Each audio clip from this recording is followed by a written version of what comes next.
can actually treat aging and look at aging as a disease, then perhaps we can actually biohack our bodies and be able to minimize ultimately cancer, Alzheimer's, and cardiovascular disease. And so the scientists essentially took mice and what we know about older mice is that their DNA starts to express certain molecules. We call them epigenetic markers.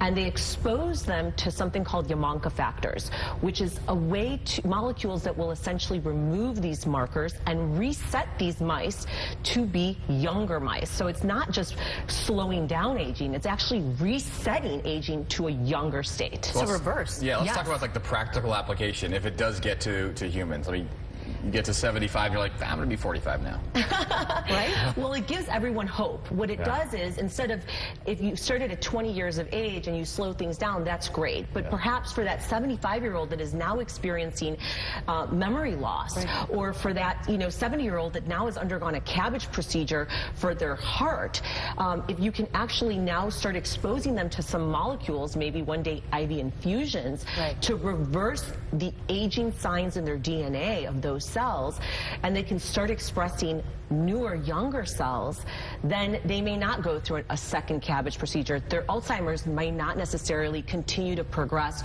to a point where they forget how to swallow and ultimately die.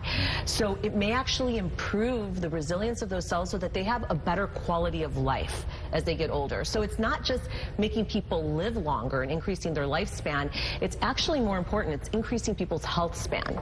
So what about, like, obviously we talk about, the diseases, but what about physically?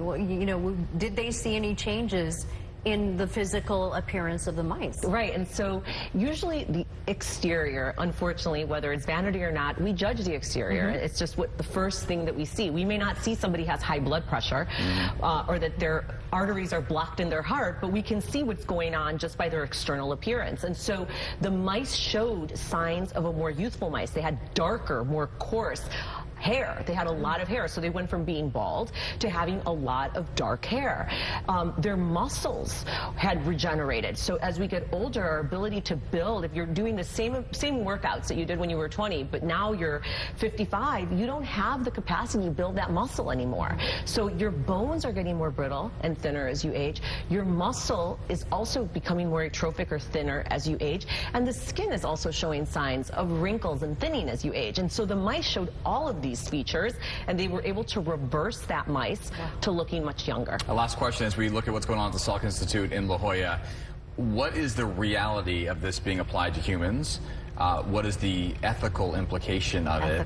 And are we just talking about like a better end to your life, or are we literally talking about potentially infinite, but no defined age where we expect to die?